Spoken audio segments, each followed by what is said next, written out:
You're listening to the Flip Houses Like a Girl podcast, where we educate, empower, and celebrate everyday women who are facing their fears, juggling family and business, embracing their awesomeness, and wholeheartedly chasing their dream of flipping houses. Each episode delivers honest to goodness tools, tips, and strategies you can implement today to get closer to your first or next successful house flip. Here's your spiky-haired, breakfast taco-loving host, house flipping coach, Debbie DeBerry.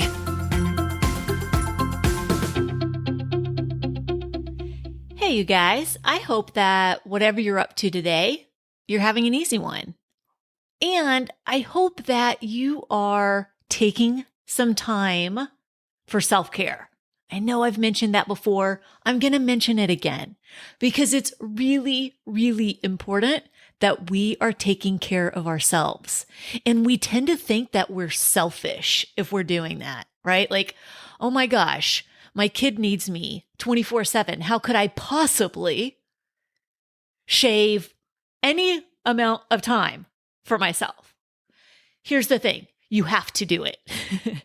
Because if your cup isn't full, if you aren't taking care of yourself, and if you aren't checking in with yourself, and if you aren't just taking a freaking mental break for yourself, there's no way that you're going to be able to care for anyone around you. At least not without going absolutely crazy. And I don't want you to go absolutely crazy. All right. Okay. So today's episode is with Natalie. She is sharing with us her story of her first flip. And her first flip was in 2017. So she's going to take us back a little bit and share some really great information with us. She shares what her mindset was like. She talks about some of her limiting beliefs and things she wishes she had done differently, and where she feels she needs to focus for her business. And it's just a really great, transparent conversation that I think you're going to get a lot of value from. All right. And we are still on waitlist for our coaching program and tribe. So if you are ready to flip your first house with step-by-step hand-holding and incredible support from a big group of women across the US, then let's do this. Get on our wait list by going to firstflipdoneright.com. Again, that's firstflipdoneright.com and get on the wait list. Now, if you're driving, don't do it right now, okay? Do it when you are stopped. Okay, without further ado, let's get into this conversation with Natalie and hear all about her first flip. You want to just tell me a little bit about your background and just give me a little bit of your background, like what you've been up to. I see that you're a real estate agent, how long you've been doing that and that sort of thing, if that works. So the backstory is I got a master's degree in civil engineering. I was working as a civil engineer for a while, and I'm 36. Okay. I am living in the Princeton, New Jersey area. I'm mostly an investor. I also got my agent license so that I could be able to walk into any house I wanted to, which is a huge perk of being an agent. Totally. And as I was going along, I got an MBA. I worked overseas. I traveled the world, and you get to a place where you're like, oh, it'd be nice to settle down and have some kids. So at the moment, I have a 3-year-old and a 1-year-old, and living here in New Jersey, like I said. I was going to school in Philadelphia. I met my husband, who's a lawyer, and we ended up here. I got my license in New Jersey in 2016 because my mother-in-law seemed like she would need to sell like the grandfather's house, but then she didn't even give me a shot. So I was heartbroken. Oh man, that was a sure thing. Yeah. So I've so my first kid was about 3 months old or something when I bought my first flip. Nice. So that was in, do you want me to go into it in the? Yeah, for sure. Yeah, let's do it. So in the fall of 2017, I've been going to sheriff sales for a little while, and sheriff sales are complicated and interesting. You're essentially buying all of the problems with the house. So that's why I recommend people start with a REO, which is the bank has cleaned up the title and made sure all the water bills are paid and all that other stuff. So I was going to sheriff sales and watching how everyone was bidding against each other. But I got an email for an auction.com live event in Philadelphia at a conference hall, and they had probably 1,000 people show up, and they were auctioning live 300 properties.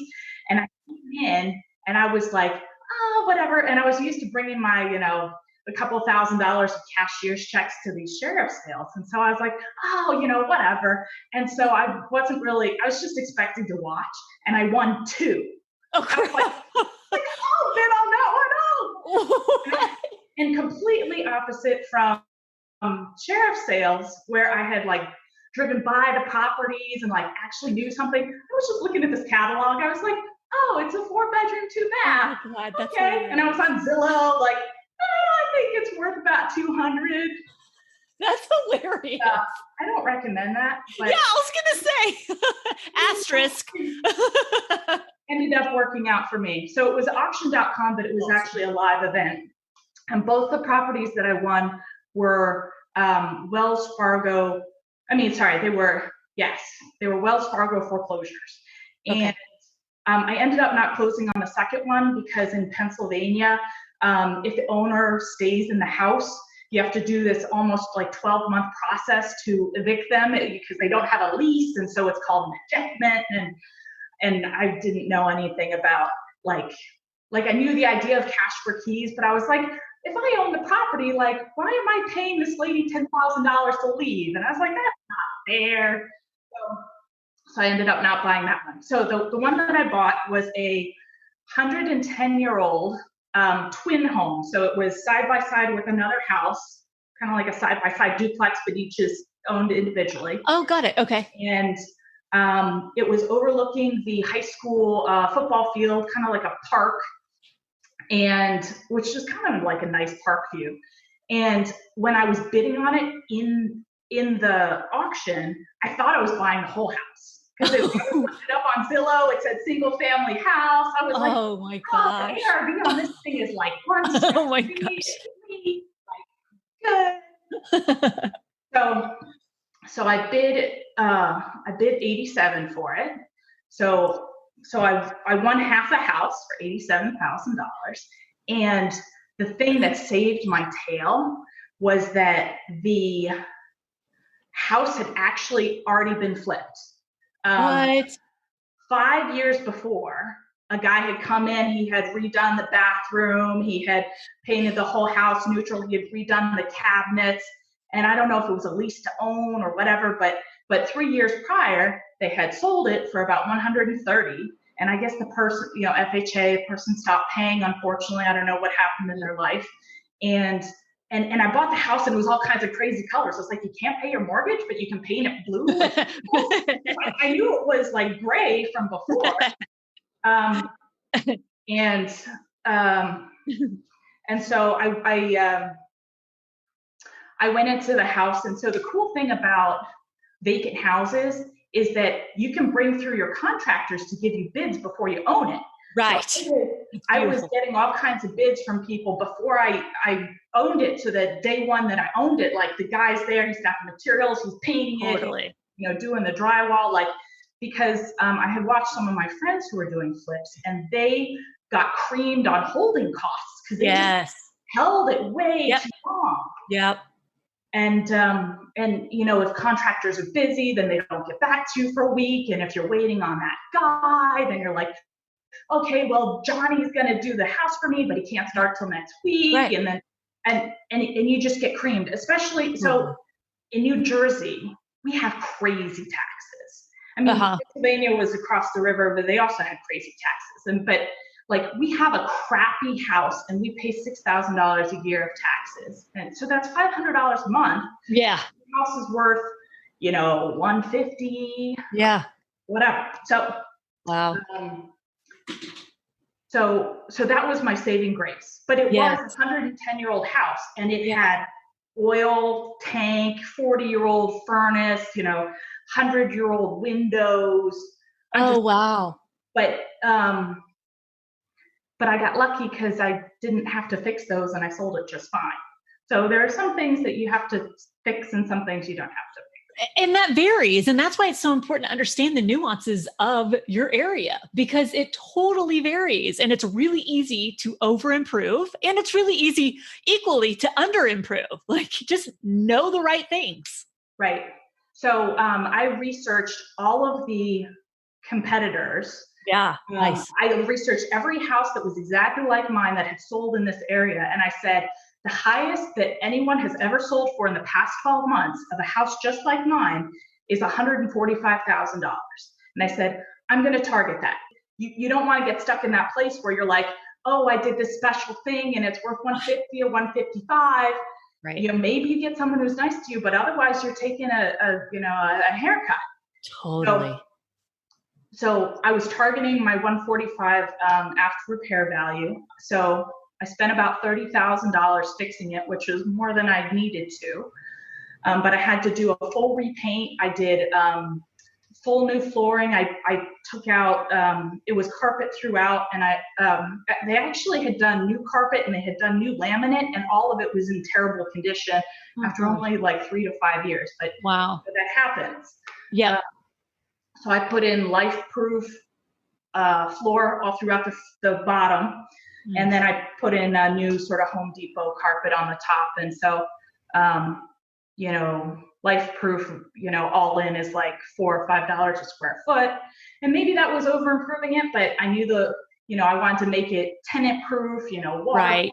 I wanted to make something that somebody really wanted to have, just in case if I needed to hold it, then I would still be okay. Yes. I kept their cabinets and I put in granite. Granite cost me about $1,000. I redid it with stainless steel appliances, and that cost me about $2,000, but it really brightened the kitchen because the laminate countertop had gotten water warped and messed up in the span of, not a whole lot of time. And so I was like, okay, well, if we get a good granite install and this make everything look magical. And I didn't have to rip out the cabinets. They were kind of like a chocolate, not really on trend, but they were, sort of that recessed look, where it had. Oh, yeah. So they were on trend, but whatever, 6 years ago. So the wrong color, but still the right pattern. And right. So that's what I did. Okay. So all in on your renovations, it was. So I paid about $30,000. Okay. Yep. Awesome. And were there any surprises? Of course there were surprises. So my first surprise was I thought I had just sort of like a gutter clog and I would be able to fix it. I had sort of water coming in under a window, and I wasn't able to repair that. So I spent almost $2,000 for a roofing replacement on part of the house and a gutter redoing. That was probably more than I need to pay, but I couldn't find anyone who would offer it to me cheaper. I got 2 or 3 bids and $1,800 was the cheapest.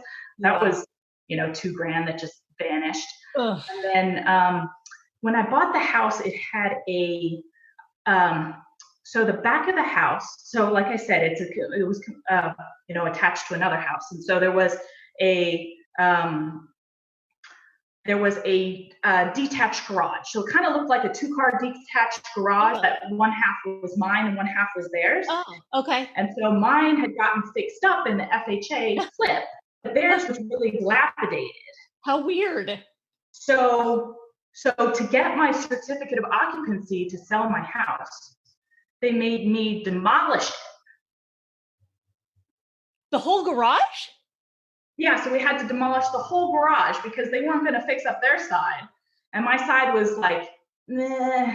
Oh my God. I could have gotten away with doing nothing, but they made me demolish the whole structure because their side was completely dilapidated and they weren't going to fix their side. And I was really, guys? Really? I can't just sell it because I think, it's essentially like you could probably fit 2 cars in there. And so I view that as an asset, it's got a roof on it. It's essentially like a 2-car shed, but detached garage with a car door that wasn't opening. So we demolished the garage, and then and life was good. But I didn't make that call to demolish the garage or to fix it, because I was going to consider fixing it for the neighbor if the buyer preferred to keep it. Got it. Because mine wasn't bad, but her side was bad. Got it. And so the hugely lucky thing for me was that the neighbor house was for sale on MLS.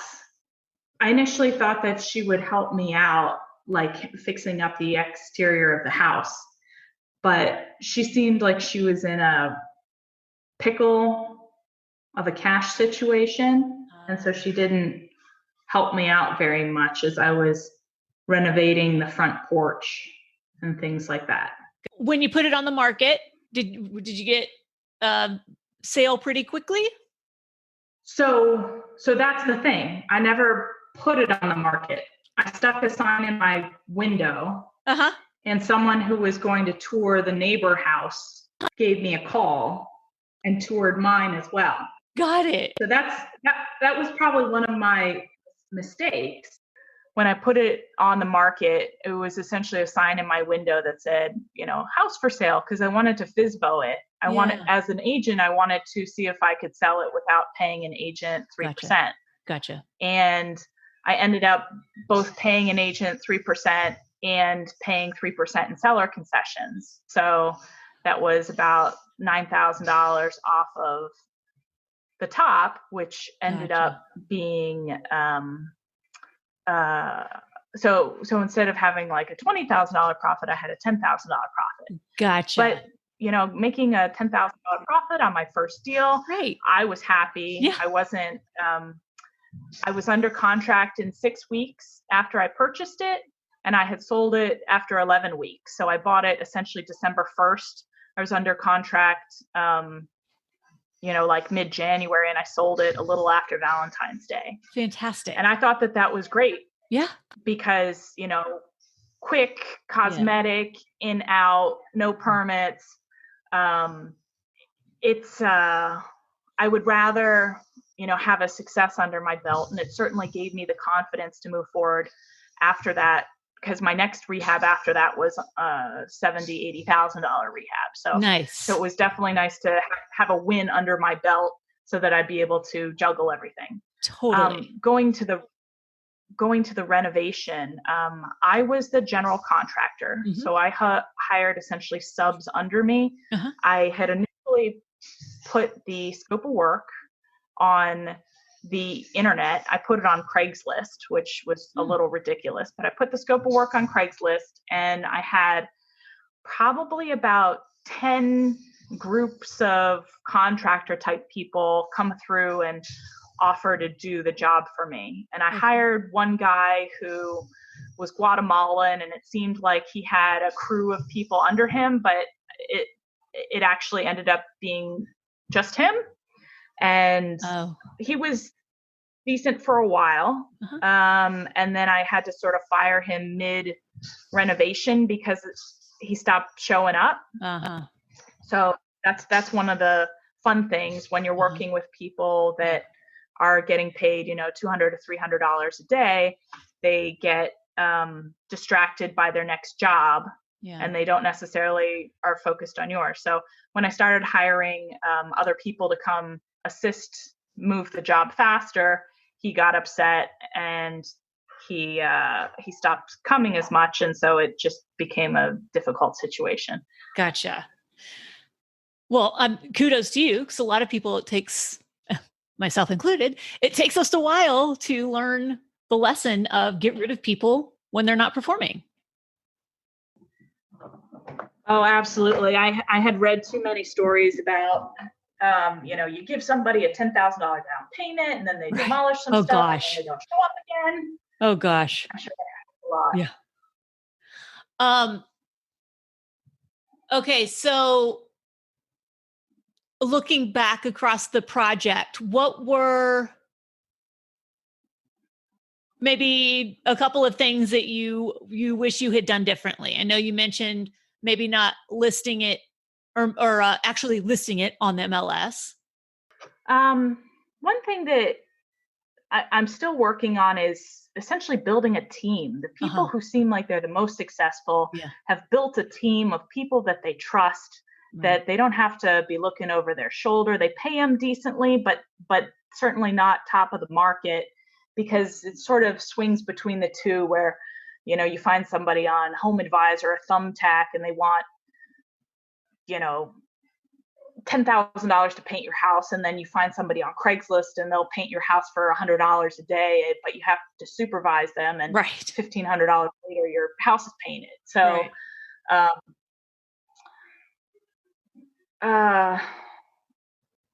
mean, that's really my main thing.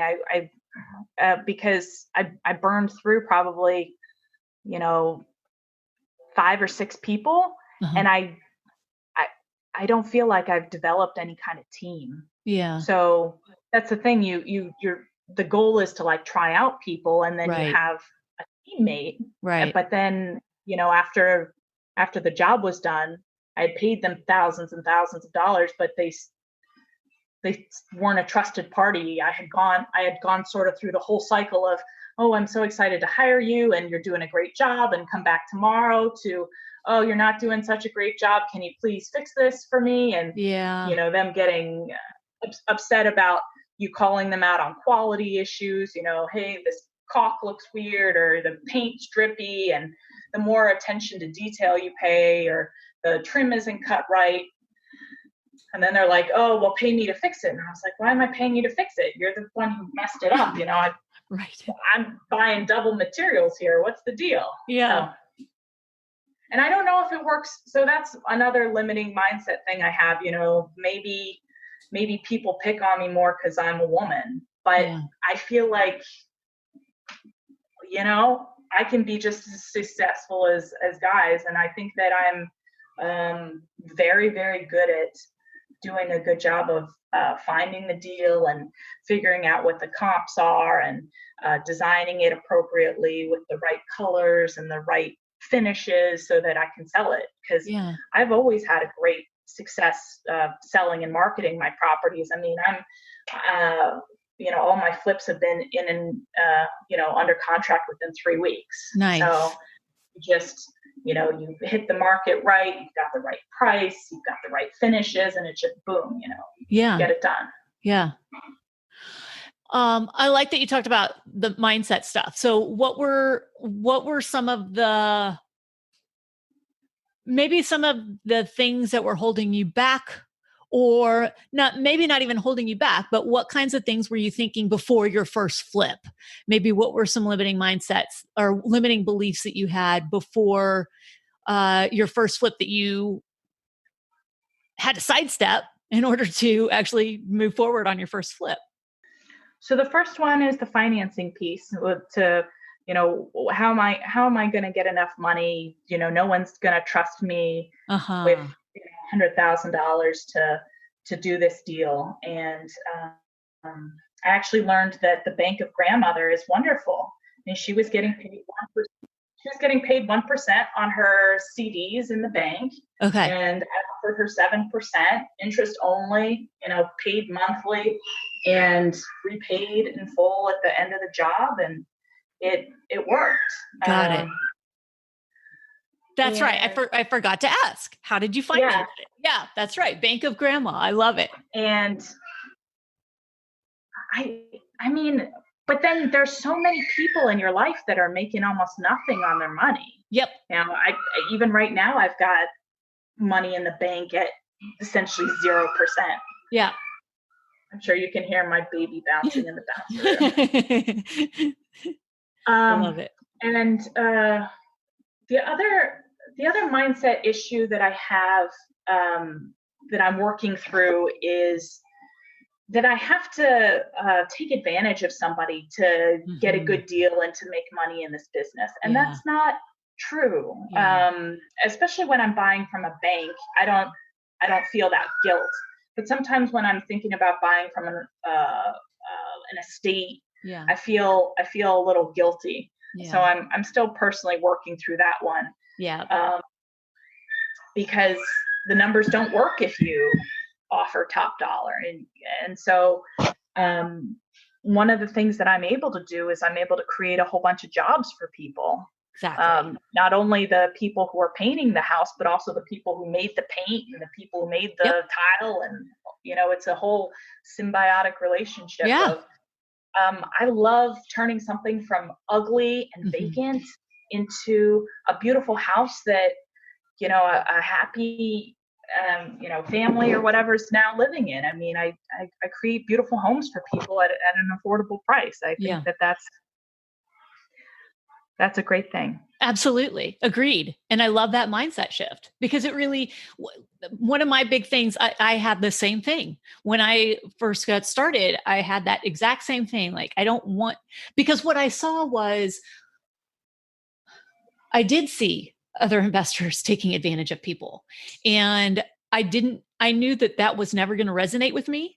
And I knew that I had to figure out how to do it without taking advantage of people. And was it possible? I mean, that was my big question. Was it possible? And I had to keep reminding myself, this isn't about me. Like, none of this is about me. It's about helping the homeowner, because a lot of people, when they go talk to homeowners, their mindset is, how do I get the deal? How do I get the deal? How do I get the deal? And so if I can approach it as, how can I help this homeowner? Like, how can I actually help this person? Then for me, that resonates with me. And I try to do that throughout across my business. And it helps me get out of that mindset of investors take advantage of people. And it's figuring out tricks and what works for you to bring you back to center, so to speak. Absolutely. And some people really are happy that you're there to buy grandma's house and they don't have to show it and they don't have to clean it and they don't have to take more than this, a couple boxes of stuff they want, and just they've got the cash and it's done and they can pay off their credit cards or whatever. They don't want it to sit on the market. They don't want it to be shown. So we definitely can help people. Yeah. And if we're not competing with we buy houses, yellow, postcard guys, then maybe they sell the house for $10,000 less. So. Yeah. Right. Exactly. Yeah. Yeah. I'm glad you shared that. And then, I mean, I think a lot of us struggle with that. So I think, you sharing that it's important because people can see, oh, look, another person who thinks the same way and she's successfully doing it. So you can do it. Yep. All right. Is there anything else you want to share before we get off the call? The main tip that I would give people is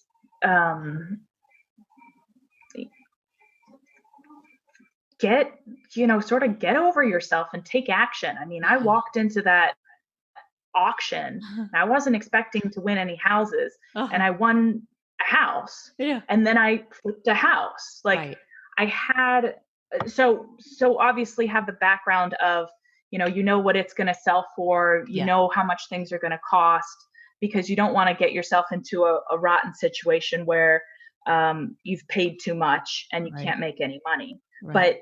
But it's certainly, I learned so much more in the 12 weeks that I owned that first flip than I had in the previous 5 years studying it. Yeah, doing for sure. It's a totally different beast. Yeah. And you get yourself into that mindset of, I have a problem. Mm-hmm. Yep. I have to solve it. Yeah. And you are just laser focused on hey, how do I do this? Yes. Who can I reach out to who knows the answer? Perfect. Yeah. And that's one of the greatest things. If you never put yourself into that position where you've got a fire and you have to figure out how to put it out, you just kind of float along for a long time. Right. As a real estate agent, I work with a lot of people who say, oh, I want to buy a fixer-upper, or I want to buy my first flip. And 2 years later, they still haven't done a deal. Right. And in the meantime, I've done several deals. So Right. it's just, I mean, they're like, oh, bring me a good deal, Natalie. And I bring them a good deal and they don't act on it. Yeah. And I was, okay, if you're not going to bid on this one, I'm going to buy it. Right. Okay. Right. It's taking action. You're totally right. And the thing is I think a lot of people need to realize, like, come to terms with, you're never going to take action. And that's your decision, right? Like, decide. You either decide you're going to take action or you're just going to watch. But like, either way, you're deciding. But like, to be okay with that. And it's okay not to ever take action. Exactly. That's fine. Right. Exactly. Yeah. I think that's perfect. That's a great note to end on. For sure. Well, thank you so much, Debbie. I really appreciate your time. Thank you so much, Natalie. I appreciate you sharing your story and helping inspire other women to just go out there and freaking do it. Absolutely. All right. Take care. So good, right? Natalie, thank you again for spending some time with me and sharing all of this awesome information and just your journey with us. I think it's incredibly helpful and inspiring. And thank you very much. All right, you guys. Thank you again for spending some time with us today. And until next time, go out there, flip houses like a girl, leave people and places better than you find them, and make it a great day.